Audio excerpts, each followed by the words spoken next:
Family isn't always blood. Sometimes it's just a battle for a will. Imagine this. The golden child, the one who could do no wrong in your parents' eyes, convinces them to sign over the family home.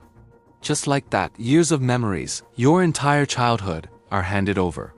Meanwhile, you, the outcast, the one who was always a little different, are left with nothing. This isn't just about money or property. It's about betrayal.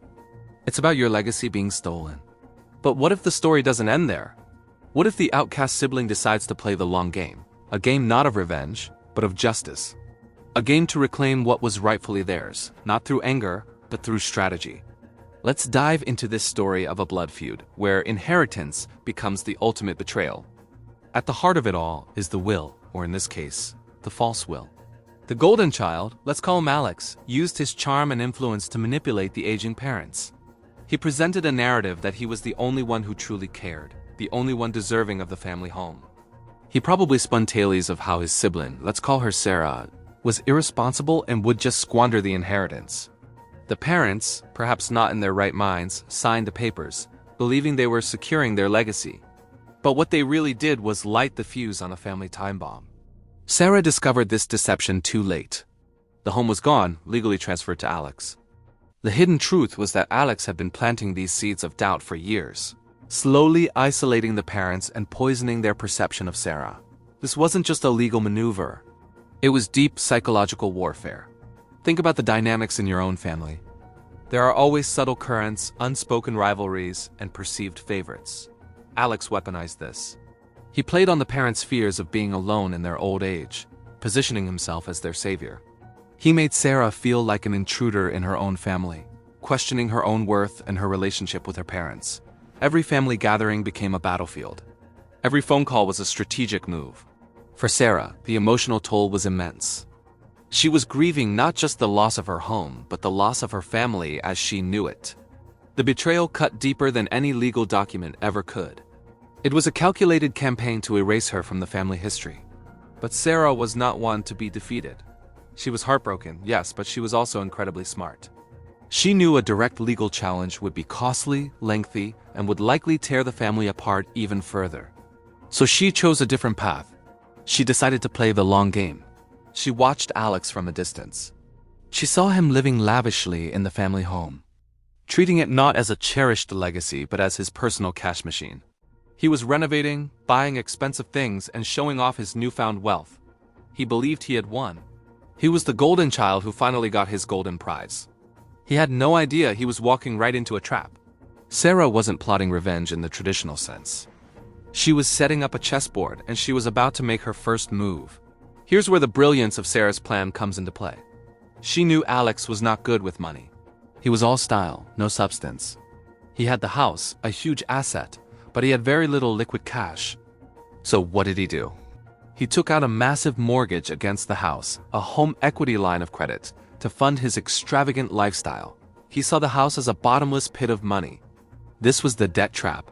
And Sarah? She was quietly waiting. She had connections in the financial world, friends who owed her favors.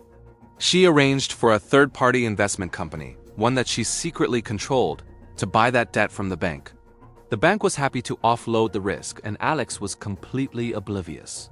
He just kept spending, digging himself deeper and deeper into a hole, never realizing that the person holding his financial leash was the very sister he had disowned. The moment of truth, the climax of this entire saga, was a slow burn. It wasn't a dramatic confrontation. It was a series of letters. First, a friendly reminder about a missed payment. Alex probably ignored it. Then, a more formal notice. He might have felt a flicker of panic, but his arrogance reassured him. He was the master of the universe, he could handle it. But the letters kept coming, each one more serious than the last. The interest was compounding. The penalties were piling up. The investment company, secretly run by Sarah, was tightening the screws, all completely within the bounds of the law. The pressure mounted until Alex could no longer ignore it.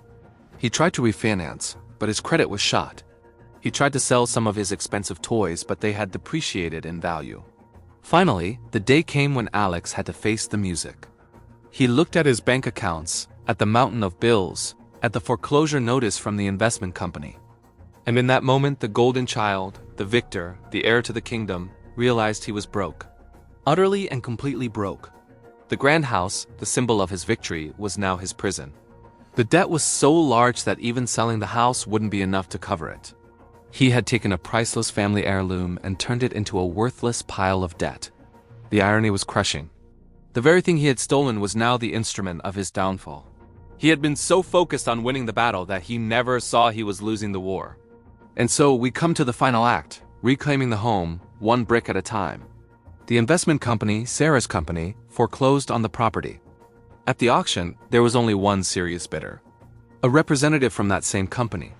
They bought the house for the exact amount of the outstanding debt. The title was transferred, clean and clear. Alex was forced to move out, taking with him nothing but his shattered pride and overwhelming debt. A few weeks later, Sarah walked up to the front door of her childhood home. She held the new keys in her hand. The house was hers. She hadn't screamed or fought.